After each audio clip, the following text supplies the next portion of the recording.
They told him not to accept invitations from royalty, especially not alone. The whisper brushed Ethan Cole's ear like a current of warm air, almost too soft to belong in a hall this vast, yet it cut through the layered hum of alien voices and crystalline music with surgical precision. Tonight. My room.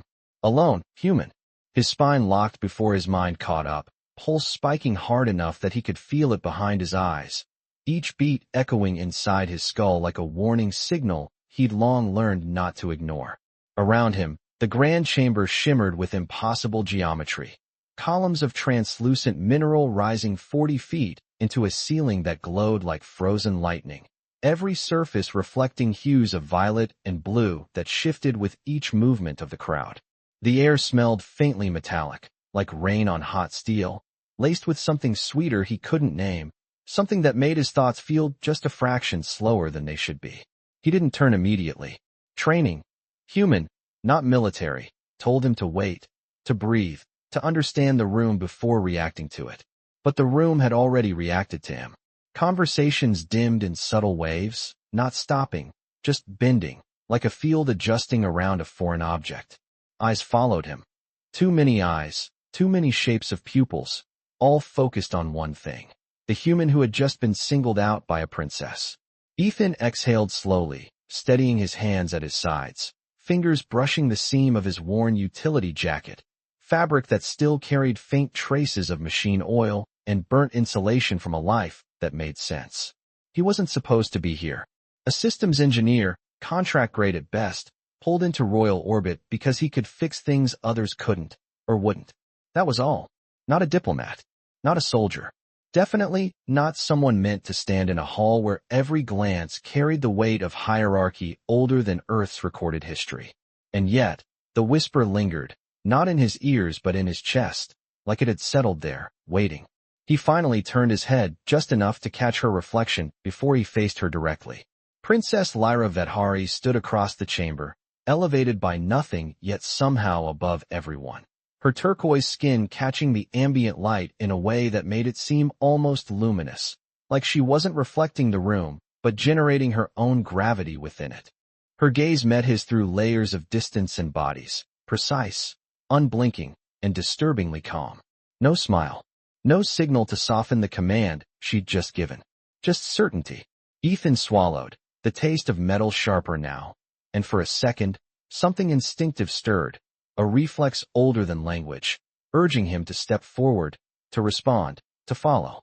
He shut it down, not because he understood it, but because he didn't.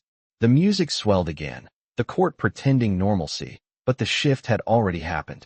He could feel it in the way space opened subtly around him, as if the crowd itself was making room for a decision he hadn't made yet. Tonight. Her room. Alone. The words weren't an invitation. They were a test.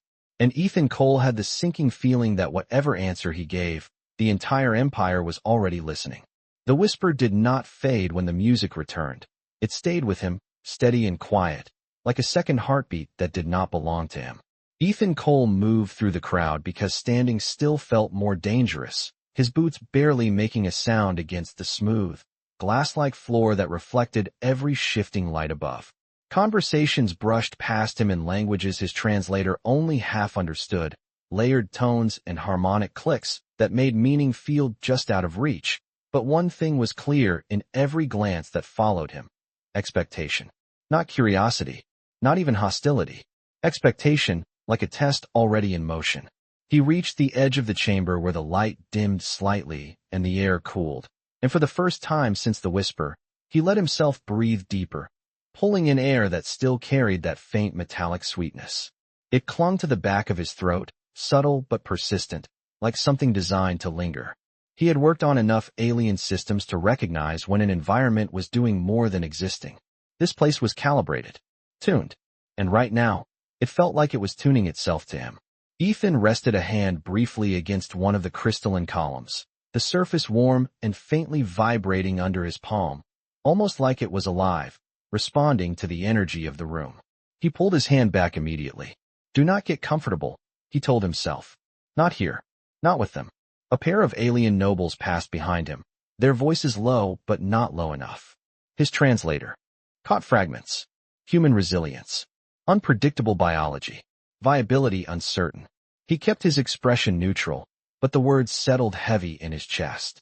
This was not about politics. It was not about diplomacy. It was about classification.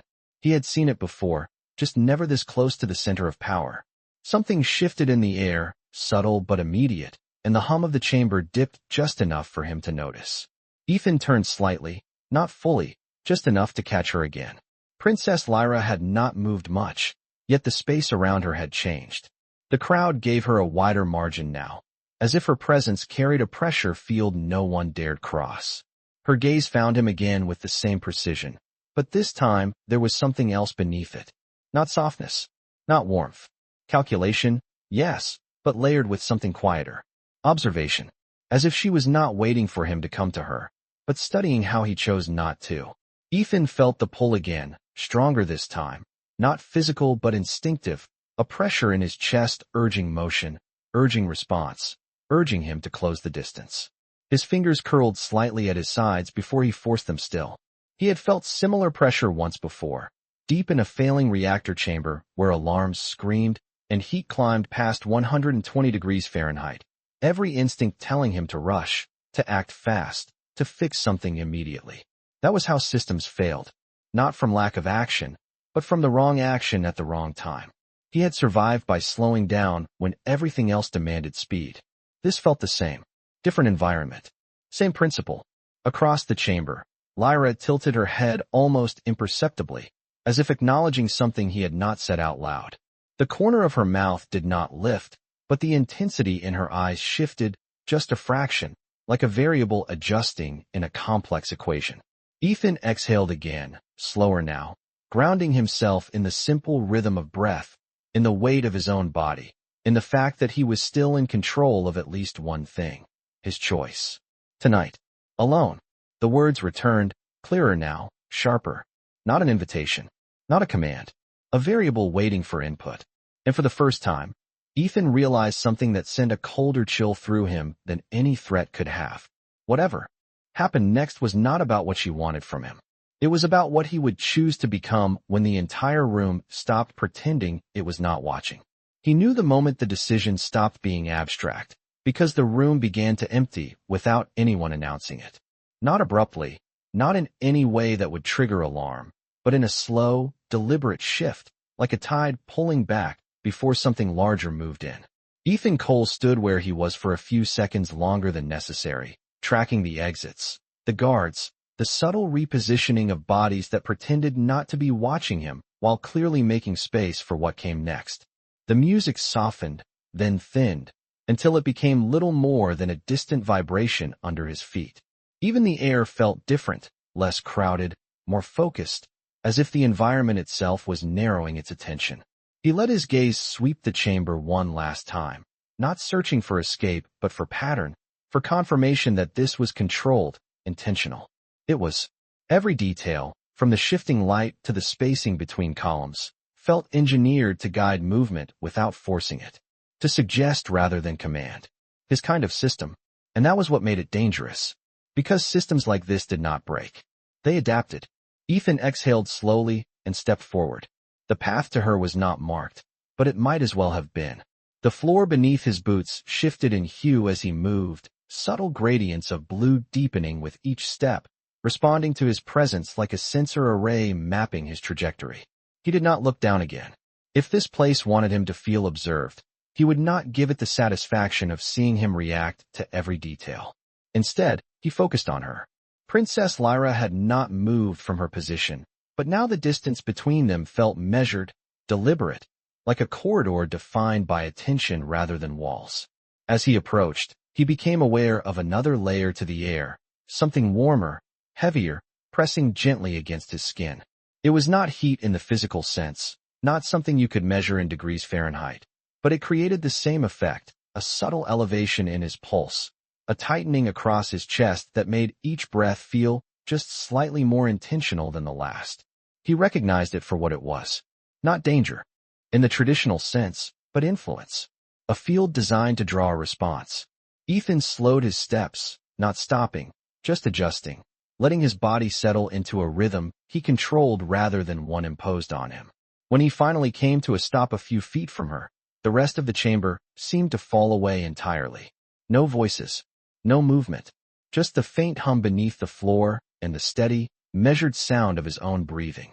Up close, Lyra was even more striking, not because of any single feature, but because of how composed she was within herself.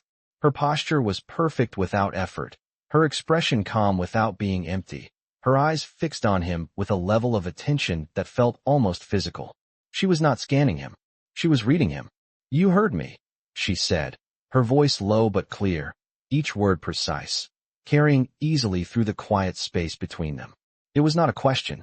Ethan held her gaze, aware of the pressure building again, that subtle pull at the edges of his thoughts urging him toward a simple response. Agreement. Compliance. Motion. He let the moment stretch instead, just long enough to remind himself that silence was also a choice. "I did," he answered finally, his voice steady, grounded, entirely his own. For a fraction of a second, something shifted in her expression. Not surprise. Something closer to recognition. As if he had just confirmed a variable she had been calculating from the moment she first spoke. "And?" she asked, tilting her head slightly, the movement small but deliberate. The chamber seemed to lean in with her, every surface holding still, waiting. Ethan felt the weight of that single word settle over him, heavier than any command could have been. Not "what will you do?" but "who are you?" when you answer. He drew in a slow breath, the metallic sweetness still lingering in the air, and for the first time since the whisper, he allowed himself to meet her not as a subject under observation, but as an equal making a decision. "I will come," he said, then paused just long enough for the next part to land where it mattered. "But not because you told me to." Silence followed, deeper this time, more complete. And in that silence, something in the room shifted again, subtle but undeniable, like a system recalibrating. Around a result it had not fully expected. The silence did not break immediately, and that was how Ethan knew his answer had mattered more than he expected. It was not tension in the usual sense, not the kind that made muscles tighten or voices rise, but something quieter, deeper, like a shift in pressure before a storm you could not yet see. Princess Lyra held his gaze without blinking, her eyes reflecting not just the ambient light, but something more focused now, as if his words had narrowed her attention down to a single point.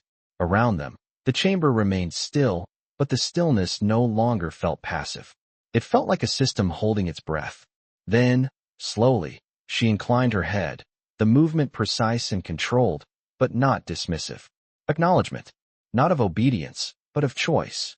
"Good," she said, her voice softer now, though it carried just as far. "Then you will understand what it means when the door closes." The words settled into him with a weight that was not threatening, but not comforting either. Ethan did not respond immediately. He let them sit, turning them over in his mind the way he would a complex mechanical fault, testing for hidden implications, for secondary systems tied into the primary function. When the door closes. Not if, not might. When. A condition already assumed. He nodded once, not in submission, but in acceptance of the reality in front of him. "I always do," he replied, his tone even, grounded, the same voice he used when stepping into a failing system where hesitation cost more than action. Something shifted again in her expression, subtle enough that most would have missed it, but Ethan had spent years reading machines that did not speak. This was the same skill, just applied to something far more complex. There was curiosity there now, not the distant, clinical kind he had felt before, but something closer, more immediate, like she was recalculating in real time. Without another word, she turned. The movement was fluid, effortless, and the space ahead of her responded instantly. The crystalline walls that had seemed fixed began to part, not sliding in any mechanical sense, but dissolving into new shapes, opening a path that had not existed a moment before. No guard stepped forward. No announcement was made. The path was hers, and by extension, now his. Ethan hesitated for exactly one heartbeat, just long enough to register the transition. This was it. The point where observation ended and participation began. He could still walk away. The thought came, clear and sharp, not as fear but as logic. No contract bound him to this. No law required it. He could turn, find the nearest exit, return to the docking bay, to his ship, to systems that followed rules he understood. For a fraction of a second, the image formed in his mind with perfect clarity. The hum of a human-built engine. The familiar glow of diagnostic panels. A life defined by problems that stayed problems. Then it was gone. Not because it was impossible, but because it was not who he was. Ethan stepped forward. The moment he crossed the threshold where the chamber gave way to the corridor beyond, the air changed again. Cooler this time. Sharper, carrying a faint scent like cold stone after rain. The hum beneath his feet shifted frequency. Lower, more focused, like the deeper layers of whatever powered this place were closer here. The walls around him were no longer open and expansive, but curved inward, guiding, narrowing, not trapping but directing with unmistakable intent. Ahead, Lyra moved without looking back, her pace steady, unhurried, as if she already knew he would follow. Ethan matched her distance, not closing the gap, not falling behind, keeping himself exactly where he chose to be. Each step echoed softly, the sound absorbed almost immediately by the material beneath him, leaving only the rhythm of movement and the steady beat of his own pulse. He became aware of something else as they moved deeper, something that had been present before but was stronger here, more concentrated. The same subtle pressure, that gentle pull at the edges of his thoughts, but now it was layered, more complex, like multiple signals overlapping. It did not overwhelm him. It invited him, suggested responses, encouraged alignment. Ethan let it pass through him without resistance, but without acceptance. He did not fight it. He simply did not follow it. After what felt like a longer distance than the corridor should have allowed, Lyra slowed, then stopped before a surface that at first looked like a solid wall. Up close, it shimmered faintly, like a thin barrier holding something just out of sight. She did not turn immediately. For a moment, she simply stood there, her back to him, as if giving him one last space to reconsider. When she finally spoke, her voice was quieter than before, but there was something new in it, something almost human. "You can still leave," she said. No pressure, no command, just truth. Ethan looked at the door, then at her, then back at the faintly glowing surface that separated what he knew from what he did not. His pulse steadied, each beat falling into place with a clarity that surprised him. He thought of systems again, of thresholds, of points where input became outcome. This was one of them. He stepped closer, closing the distance he had maintained until now, not out of compulsion, but because he had made the decision already. "If I leave," he said quietly, "then I learn nothing." A pause. Then, softer, but no less certain. "And I think that is the one thing your world does not expect from mine." For the first time, Lyra turned fully toward him, and in her eyes, something opened, not wide, not obvious, but enough. Enough to tell him that whatever waited beyond that door had already begun. The surface did not open when he expected it to, and that was the first thing that told Ethan this was not a door in any human sense of the word. It did not slide, did not split, did not respond to proximity or motion. Instead, it reacted to stillness. The moment he stopped just short of it, the faint shimmer intensified, spreading outward in slow, concentric ripples like a drop of water falling into a perfectly calm lake. The air grew cooler by a few degrees, enough that he could feel it along his forearms, a subtle contrast against the warmth that had followed him through the corridor. Behind him, the path they had taken seemed to dim, not closing, but withdrawing, as if the space itself was stepping back to leave this moment undisturbed. Ethan did not reach out. Not yet. He watched the surface, tracking the pattern of light as it adjusted, as if it was not scanning his body but measuring something less tangible, something tied to the rhythm of his breath, the steadiness of his stance, the absence of sudden movement. He had seen adaptive systems before, materials that responded to heat, to pressure, to electrical signals, but this was different. This felt like it was waiting for permission. Beside him, Lyra did not move closer, did not guide him, did not instruct.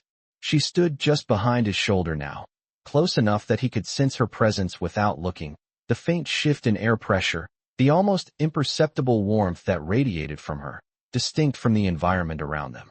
She was not leading anymore. She was observing. Ethan became aware of his own breathing again, each inhale slow, controlled, each exhale measured, the same pattern he used when working inside systems that could fail catastrophically if he rushed. The metallic sweetness was gone here, replaced by something cleaner, sharper, like the scent of ionized air after a storm. It cleared his head, sharpened his focus, stripped away the lingering haze that had pressed at the edges of his thoughts since he entered the chamber. Whatever influence had been guiding responses before, it was weaker here. Or maybe it had been removed entirely. He lifted his hand then, slowly, deliberately, not reaching to touch, but to test the space between.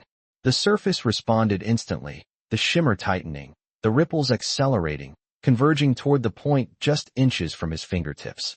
He paused there, feeling the faintest resistance in the air itself, like a field holding position. Not pushing him back, not pulling him in, just present. A boundary defined by something other than matter. Ethan lowered his hand again. He did not need to touch it to understand it. This was not a barrier meant to keep him out. It was a threshold meant to confirm that he understood he was crossing it. Behind him, Lyra spoke again, her voice quieter than before, but clearer in the stillness. "This is where most of them change," she said. No elaboration. No explanation of who them was. She did not need to. Ethan could feel the weight of it in the way the space held itself, in the way even the faint hum beneath his feet seemed to lower, as if listening. He closed his eyes for a brief moment, not in hesitation, but in focus, drawing his attention inward, away from the environment, away from her, down to the simplest constant he had. Himself. His breath. His choice. When he opened them again, the surface had shifted slightly, the shimmer softer now, less reactive, as if it had reached some internal conclusion. Ethan stepped forward. Not quickly, not cautiously, just forward, with the same steady intent he had carried from the moment he chose not to leave. The instant his body crossed the threshold, the sensation was unlike anything he had experienced. Not pressure, not temperature, not even resistance. It was absence.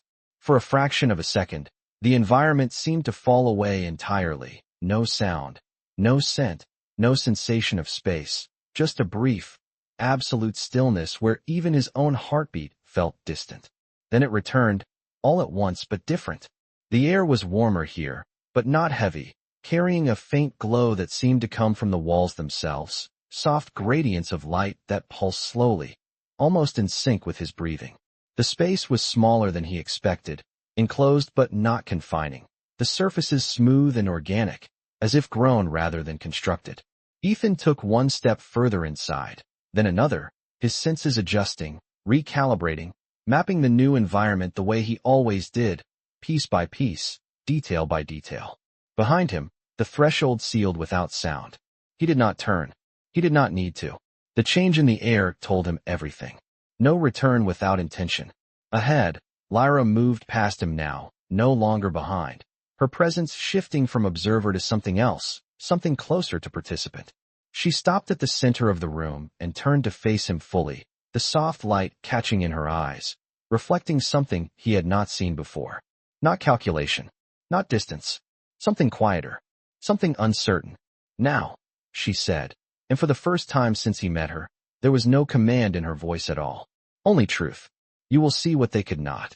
Ethan stood there, feeling the steady rhythm of his own pulse, the clarity in his thoughts, the absence of that earlier pull, and realized with a quiet certainty that whatever this room was designed to reveal, it was no longer trying to control him. It was waiting for him to choose what to do next. The room did not demand anything from him, and that was what made it unsettling. Ethan Cole stood in the center of the softly lit chamber, waiting for the next instruction, the next shift, the next invisible pressure to guide his response, but nothing came. No hum rising in intensity, no subtle pull at his thoughts, no environmental cue, pushing him toward a specific action. For the first time since he had entered this place, the system was silent. Not inactive, but observing without interference. He became aware of the sound of his own breathing again, steady and controlled, the faint echo of it absorbed by the organic walls that seemed to pulse with a slow, rhythmic glow. Across from him, Princess Lyra did not move immediately. She watched him with an intensity that felt different now, less like analysis and more like anticipation.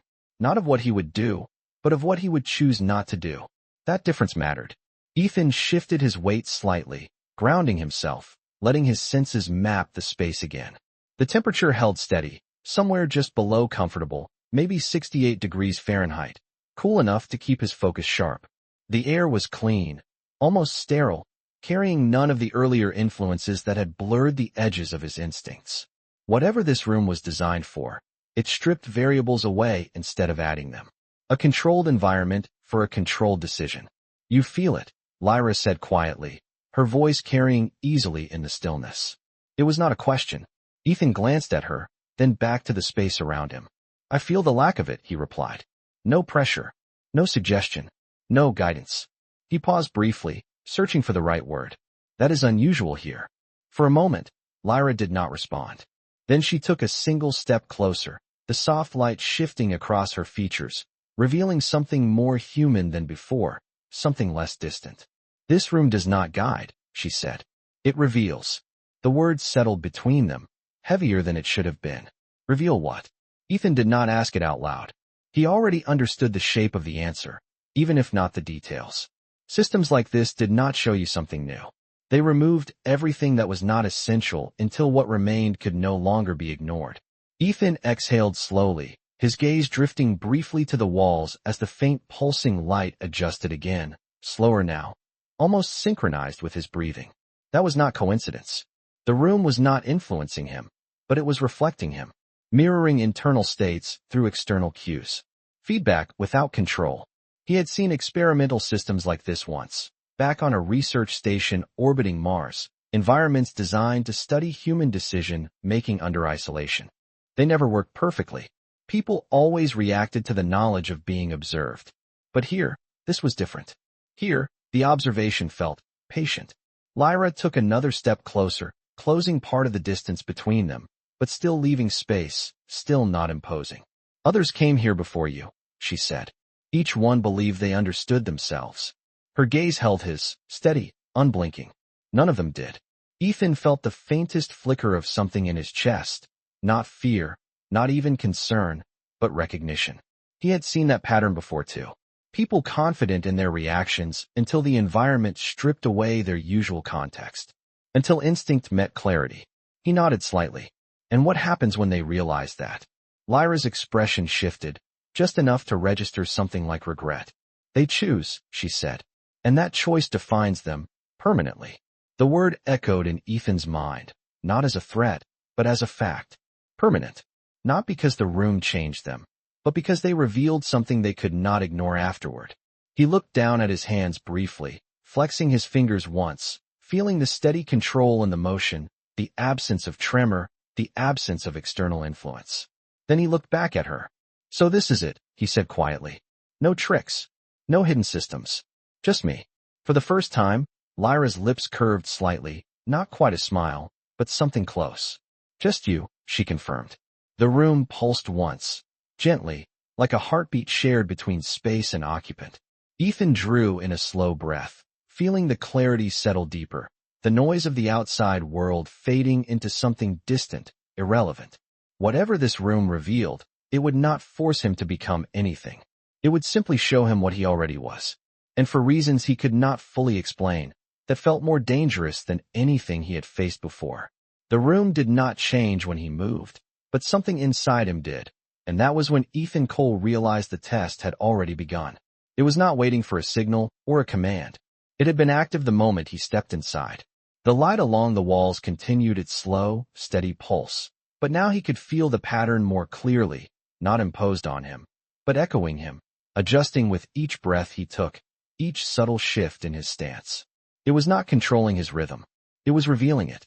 He stood still for a moment longer, letting the silence stretch, not resisting it, not filling it, just allowing it to exist without interference. That alone felt unfamiliar. Most environments, human or otherwise, demanded reaction. Noise, motion, expectation. This place demanded none of it. And in that absence, something quieter rose to the surface. Thought without pressure. Instinct without distortion. Choice without urgency. Across from him, Lyra watched without speaking, her presence steady, her gaze no longer probing but waiting, as if the next movement in this space did not belong to her anymore. It belonged to him. Ethan became aware of a subtle sensation along his skin, not external, not environmental, but internal, like the faint awareness of his own heartbeat extending outward, mapping the space in a way his eyes alone could not. It was not new. He had felt it before in high-risk systems, in moments where everything depended on clarity, where hesitation and impulse both carried equal risk. The difference was, here, there was no immediate consequence forcing him forward. No failure state pushing urgency. Just space. And in that space, the question he had been avoiding began to take shape, not as words, but as weight. Why did you come? Not because she asked. Not because he was curious. Not even because he refused to walk away. There was something deeper, something quieter that had guided his steps from the moment he chose to stay in that hall instead of leaving. He exhaled slowly, letting the question settle fully instead of pushing it aside. The room responded, not with light, not with sound, but with a subtle stillness that deepened, as if it recognized the shift in his focus. Ethan closed his eyes briefly, not to escape the space, but to remove what he did not need. No visual input, no external reference, just the steady rhythm of his own breath and the faint, consistent presence of his own thoughts. And then it came, simple and unforced. He had come because he needed to know, not what she wanted, not what the Empire expected, but what he would do when nothing pushed him one way or the other. That was the variable. That was the unknown. When he opened his eyes again, the room had not changed, but his perception of it had sharpened, every detail more defined, every movement of light more precise. Lyra was closer now, though he had not seen her move, her presence within a few feet of him, not invading, not overwhelming, just present. You understand, she said quietly, and this time there was no calculation in her voice at all, only recognition. Ethan nodded once, the motion small but certain. It is not about what you want me to do, he said. It is about whether I let anything decide for me. The words felt right the moment he spoke them, not rehearsed, not constructed, but uncovered. Lyra held his gaze, and for the first time, the distance that had defined her presence since the beginning seemed to soften. Not disappear, but shift, like a boundary no longer needed to be reinforced. Then you see what they could not, she replied. The room pulsed again, faint and steady, and Ethan realized that the absence of pressure was not emptiness. It was trust, not in him as a person, but in his ability to choose without being forced. That realization settled deeper than anything else had so far, heavier not with weight, but with meaning. He was not being tested for strength, not for intelligence, not for compliance. He was being tested for something far simpler and far rarer. Whether he could remain himself when there was nothing left to resist. And standing there, in a room that offered no direction, no influence, no demand, Ethan Cole understood that whatever came next would not be decided by the Empire, or by the princess, or by the system surrounding him. It would be decided by the one thing no system could replicate, his humanity.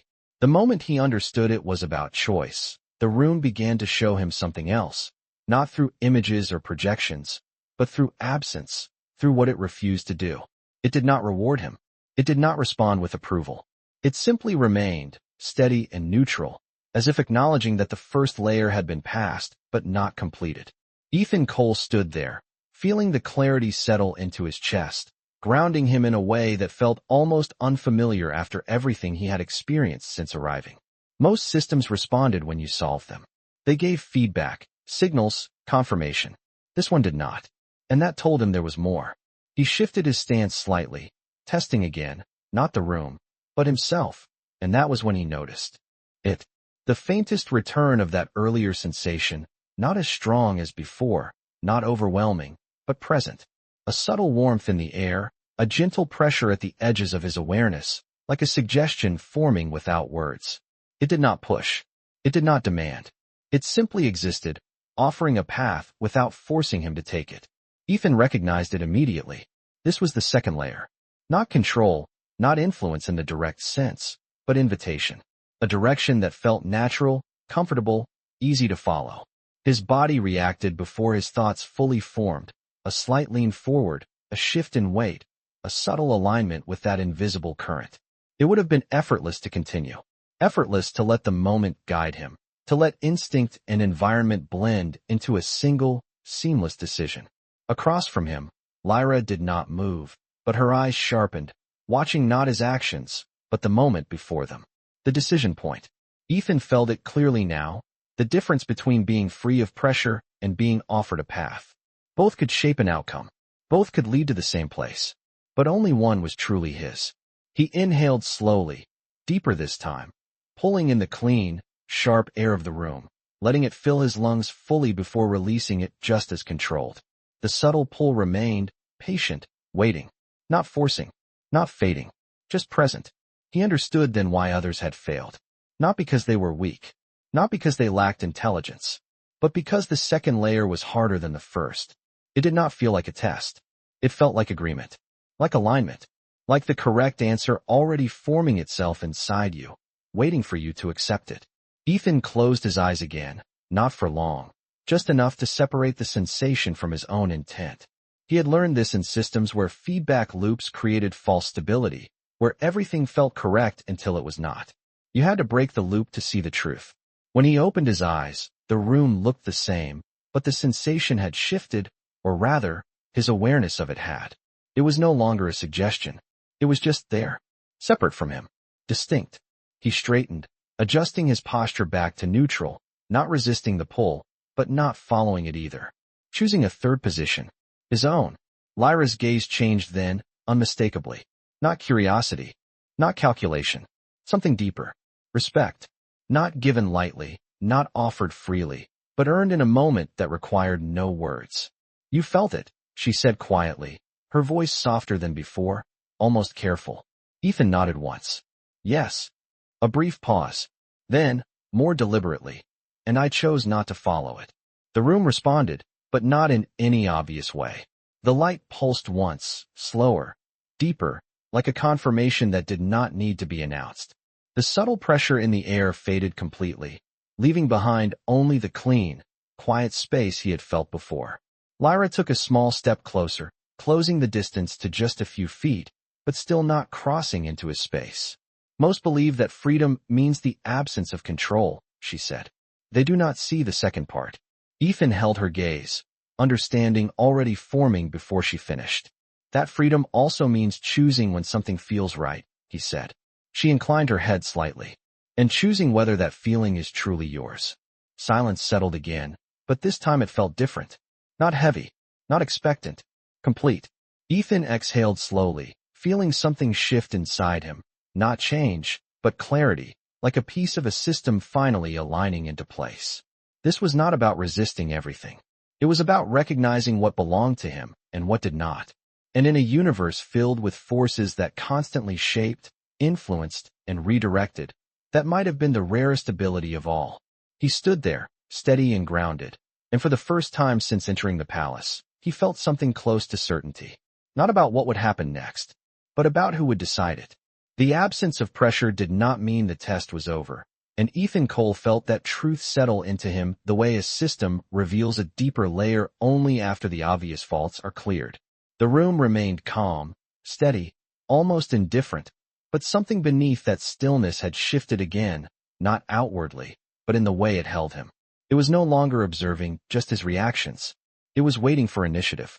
That difference was subtle, but critical. Up until now, everything had been about what he would do in response to something. Pressure, absence, suggestion. Now there was nothing. No signal. No pull. No next step. Just space. And in that space, the responsibility shifted entirely onto him. Ethan stood there for a long moment, feeling the weight of that transition settle across his shoulders, not as burden, but as clarity. This was the part most systems never tested. What do you do when nothing tells you what to do? His gaze moved slowly across the room, not searching for hidden mechanisms or concealed panels, but observing the environment as a whole, the soft pulsing light, the organic curvature of the walls, the steady, almost imperceptible rhythm that seemed to match his own internal state. It was still reflecting him, still responding, but only as a mirror, not a guide. Lyra had not moved. She stood just within his field of view, her posture relaxed but attentive, her presence no longer that of someone in control of the situation, but someone witnessing its outcome. That alone told him this phase mattered more than the others. Ethan drew in a slow breath, deeper than before, letting it settle fully before releasing it, grounding himself not in reaction, but in intention. He understood now that doing nothing was still a choice, but it was not enough. Not here. Not in a system designed to reveal action born from self, not stimulus. He took a step forward, not toward her, not toward any visible feature, just forward into the space itself, defining direction where none had been given. The room responded immediately, but subtly. The light shifted, not brighter, not dimmer, but more focused, converging slightly ahead of him as if acknowledging the path he had created rather than offering one. Ethan continued, each step measured, deliberate, not guided by instinct or suggestion, but by a simple decision to move, to act, to define. As he walked, he became aware of something new, not external, but internal again, a sense of alignment, not imposed, not influenced, but earned, like a system finally operating within optimal parameters after prolonged instability. It was not comfort. It was clarity. He stopped after a few steps, turning slightly to face Lyra again, not seeking approval, not asking for confirmation, but sharing the moment with her as an equal participant in what this space had revealed. "It is not enough to resist," he said quietly, the words forming with a certainty that surprised even him. "You have to decide what comes next." Lyra's eyes held his, and for the first time, there was no distance left in them. No barrier of rank or species or expectation. Only recognition. "Yes," she said, her voice softer than it had ever been. "That is where they all failed." Ethan felt the meaning of that settle deeper than anything else so far. Not in fear, not in tension, but in understanding. They had waited. They had resisted. They had avoided being controlled. But they had not chosen to act when nothing forced them to. He nodded once, the motion small but final, as if confirming something within himself more than to her. "Then this is the part that matters," he said. The room pulsed again, steady and quiet, like a heartbeat that no longer needed to test, only to witness. And in that moment, Ethan Cole understood that the test had never been about whether he could resist what the universe tried to make him become. It was about whether he could choose who he was when the universe stepped back and let him decide. The moment he chose to act, the room finally answered, not with sound or motion, but with truth. The walls around Ethan Cole shifted, not opening, not breaking apart, but becoming transparent in a way that felt less like glass and more like perception itself changing. The soft pulsing light stretched outward, dissolving the boundaries of the chamber until the space no longer felt enclosed. For a brief second, there was only brightness, a clean, steady glow that erased depth and distance. Then the illusion fell away.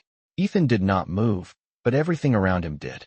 The chamber was gone, replaced by a vast, elevated hall that mirrored the one he had left, but now he stood at its center, not hidden, not isolated, but exposed. Rows of alien figures filled the space, their forms arranged in precise symmetry, their attention fixed entirely on him. The same court, the same observers. But now there was no distance, no separation. He was not being watched from afar anymore. He was the focal point. A low hum filled the air, deeper than before, resonating through the structure beneath his feet, a frequency that felt less like sound and more like presence.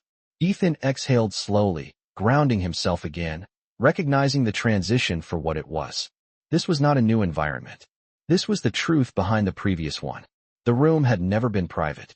It had been a filter, a controlled layer. Between him and this moment. Beside him, Lyra stepped forward, her position shifting subtly, no longer across from him, no longer observing from a distance, but standing at his side. Equal placement. That detail mattered more than anything else. The air in the hall felt heavier than before, not with pressure, but with attention, the collective awareness of an entire civilization focused on a single outcome. Ethan could feel it, not as influence, but as weight. Expectation without force. Lyra spoke, her voice carrying clearly across the vast space without amplification, each word precise, resonating with the same controlled clarity that had defined her from the beginning. "They have seen what you chose," she said. No titles. No formal introduction. Just truth. A subtle shift moved through the assembled figures, not disorder, not reaction, but something quieter, like a recalibration passing through the room. Ethan's gaze moved across them briefly, taking in the variations of form, color, posture, each one distinct, yet unified in attention. None of them spoke. None of them moved beyond the smallest adjustments. They were not here to challenge him. They were here to witness. He felt the weight of that realization settle deeper than anything else had so far. This had never been about proving something to one individual. It had been about showing something to all of them. Ethan turned his attention forward again, not searching for authority, not looking for a leader, because he already understood. Authority here was not a single voice.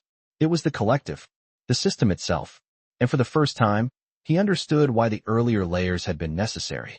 Not to test his strength, not to test his resistance, but to ensure that what they saw now was real, not influenced, not shaped, chosen. Lyra glanced at him briefly, not to guide, not to correct, but to acknowledge the moment they now shared. Now, she said quietly, though her voice still carried to every corner of the hall. You stand without the room. Ethan felt a faint shift in his chest, not tension, not uncertainty, but awareness. The environment that had supported clarity was gone. The silence that had removed influence was gone. Now there was only him, in a space filled with observers, expectation, and the full weight of consequence that came with being seen. This was the final layer. Not isolation. Exposure. He drew in a slow breath, steady and controlled, letting the noise of the hall settle around him without letting it settle into him. The difference mattered. It always had. When he spoke, his voice was not loud, but it did not need to be. It carried because it was clear. Then nothing has changed, he said. The words moved through the hall, not as a challenge, not as defiance, but as simple truth.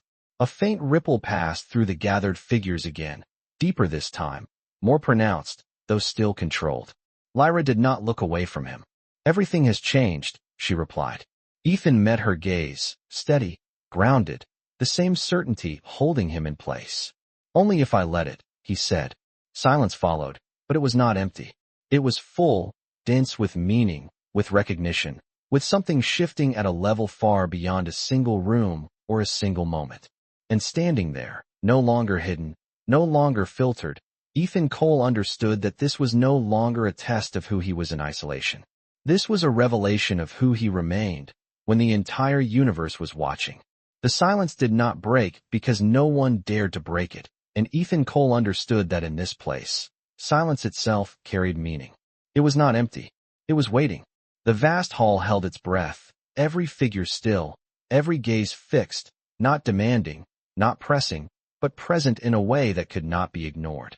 The weight of it settled across his shoulders, not as pressure, but as awareness, the kind that came when a system stopped influencing and simply observed what remained. He stood at the center of it, steady, grounded, the same clarity he had found in the chamber still holding, though the environment had changed completely. That was the real test now. Not what he chose in isolation, but what he held on to when everything around him could have reshaped that choice.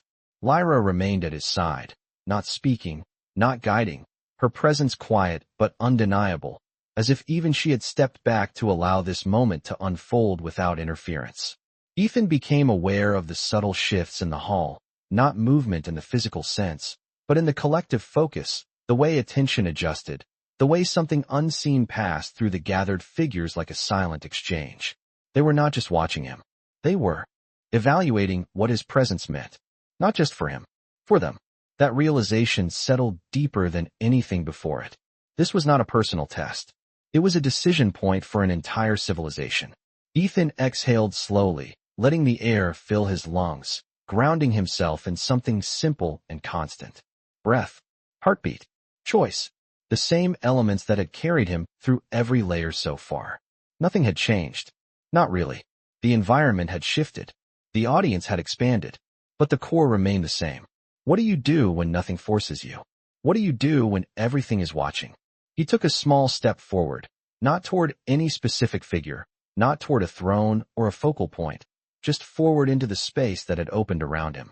The movement was deliberate, controlled, not a response, but a continuation of the choice he had already made. The hall responded, not with sound, but with attention sharpening, focusing more tightly, as if the system itself was narrowing in on the outcome of this final layer. Ethan stopped after that single step, not needing to move further to understand that the action itself was enough. He turned slightly, not away from the crowd, but acknowledging its presence without submitting to it, maintaining his own center rather than shifting toward theirs. When he spoke, his voice carried the same way it had before, clear, steady, unforced. "You are waiting for me to change," he said. The words moved through the hall, not as accusation, not as challenge, but as observation. A faint ripple passed through the gathered figures, subtle but unmistakable. He continued, not raising his voice, not altering his tone. "To act differently now that you can see me. To respond to you instead of myself." He let the words settle, not filling the silence that followed, allowing it to hold the meaning instead. Lyra's gaze remained on him, steady, intent, but there was something else there now, something deeper than before. Not just recognition. Hope. Ethan felt that shift, not as pressure, but as awareness, another layer revealed, not from the room, not from the system, but from her. He turned his attention fully forward again, addressing not one individual, but the collective presence in front of him. "But nothing has changed," he said again, quieter this time, but no less certain. "Not where it matters." The hall remained silent. But the silence had changed. It was no longer waiting. It was listening. That difference was everything. Ethan let his gaze move once more, not searching, not challenging, simply acknowledging what stood before him. An entire civilization that had built systems to understand others, to test them, to measure them, and yet had missed something fundamental. Not because it was hidden, but because it could not be measured by force, or influence, or even observation alone. It had to be chosen. He drew in one more slow breath, steady and controlled, feeling the clarity settle fully into place. When he spoke again, the words came without effort, without hesitation, as simple as the truth they carried. "You built all of this to see what we are," he said, "but you cannot see it if you keep trying to shape it." The silence that followed was deeper than anything before, not empty, not tense, but full of something shifting, something recalibrating at a level beyond words. And in that moment, Ethan Cole understood that the final step was not proving who he was. It was showing them what they had never allowed themselves to be. The silence did not remain silent forever, but when it finally shifted, it did not come from the crowd. It came from her. Princess Lyra stepped forward, not ahead of him, not above him, but into the same space he occupied, her movement measured, deliberate, and for the first time, entirely unguarded. The subtle symmetry of the hall adjusted around that single step, not breaking, not reacting, but acknowledging. Ethan Cole did not move. He watched her, the same way he had watched every system so far, not for what it displayed, but for what it revealed beneath the surface. Her posture had changed. The perfect stillness that once defined her presence was gone, replaced by something quieter, something less certain, but far more real. When she spoke, her voice carried as it always had, but the tone beneath it was different. Not command, not observation, something closer to admission. "We believe control created clarity," she said. The words moved through the hall, not as declaration, but as something being understood in real time. A faint shift passed through the gathered figures, deeper than before, more pronounced, like a system encountering a variable it had not accounted for. Ethan felt that shift, not as pressure, but as awareness expanding, the moment widening beyond him, beyond her, into something shared. Lyra continued, her gaze not leaving his. "We removed variables, reduced influence, isolated response." Each phrase landed with precision, but the rhythm was no longer rigid. It flowed, adapting, changing as she spoke, as if the act of saying it was altering the structure of the thought itself. And we believed what remained was truth. Ethan exhaled slowly, the faint echo of his breath lost in the vastness of the hall, but the meaning of her words settling clearly in his mind. He had seen systems like that. Controlled environments. Perfect conditions. They did not reveal truth. They revealed behavior under constraint. He did not interrupt. He did not correct. He let her continue. Because this part was not his to define. Lyra's expression shifted again, something deeper surfacing now, something that had not been visible before. Not weakness. Not doubt. Recognition. But you showed us something we did not account for, she said. Her voice softened, not losing strength, but gaining depth. That removing influence does not create truth. The hall remained still, but the stillness had changed again. It was no longer structured. It was listening. Ethan felt it clearly now, the collective awareness no longer observing from a distance, but engaging, processing, recalibrating. Lyra took another step closer, closing the final space between them, but not invading it, not overwhelming, just standing there as an equal, her presence no longer defined by position or rank, but by choice. Truth is not what remains when nothing acts on you, she said. It is what you choose when nothing does. The words settled into the space, deeper than any command could have reached. Ethan met her gaze, steady, grounded, the same clarity holding him in place. He nodded once, not in agreement, not in submission, but in recognition. You cannot measure that, he said quietly. Lyra's lips curved slightly, not into a smile, but into something closer to understanding. No, she replied. But we can learn from it. The hall responded then, not with sound, not with movement, but with a shift so profound it felt like the entire structure had adjusted around a new foundation. The symmetry remained, the order held, but something within it had changed. The system had not broken. It had evolved.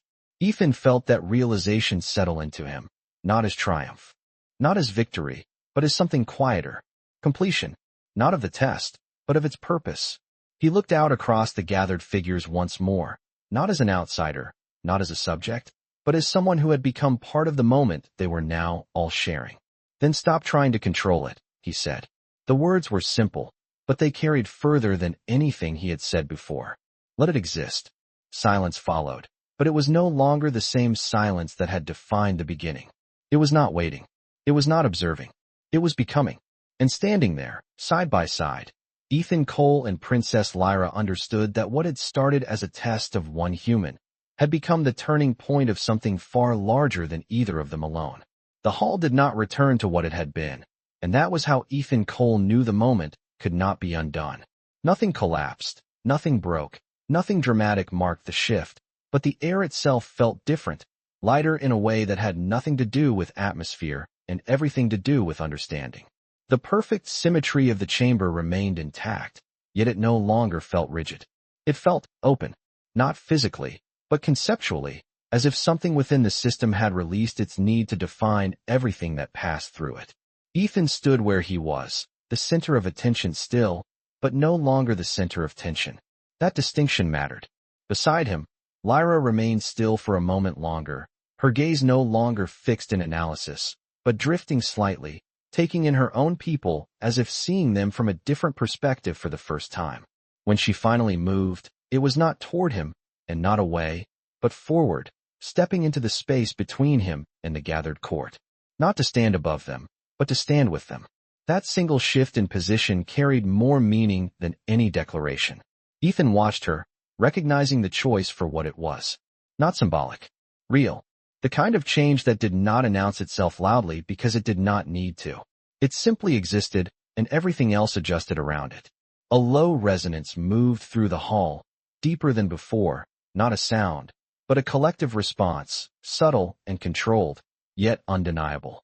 The gathered figures did not speak, did not move dramatically, but their attention had changed. It was no longer fixed on him alone.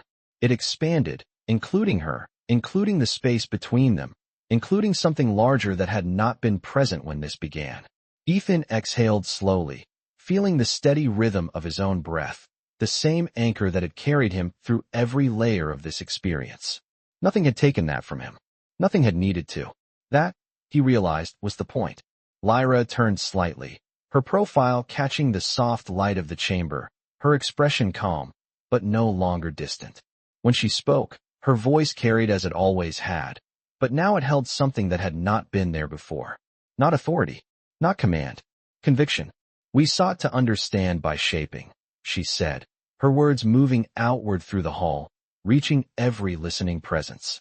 But understanding does not come from control. The statement settled into the space, not as a correction, but as a foundation being rewritten. Ethan felt the weight of it, not on himself, but in the system around him. in the way the hall seemed to absorb the meaning rather than resist it. Lyra's gaze shifted again, not searching, not questioning, simply acknowledging. It comes from allowing what is to remain what it is. Silence followed, but it was no longer the same silence that had defined the beginning of this moment. It was not waiting. It was not measuring. It was accepting.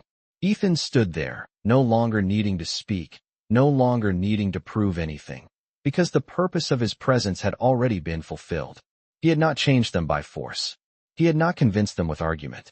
He had simply remained himself in a place designed to make that difficult. And that had been enough. The light within the hall softened slightly, the pulsing rhythm slowing, not ending, but settling into something steadier, something less reactive and more alive. Ethan glanced once more across the gathered figures, not as an outsider, not as a subject, but as someone who had been part of a moment that would continue long after he was gone. Then he looked at Lyra. For a brief second, nothing needed to be said. No titles, no distance, just recognition. She inclined her head slightly, not as a ruler, not as a judge, but as someone who had learned something she would carry forward. Ethan returned the gesture.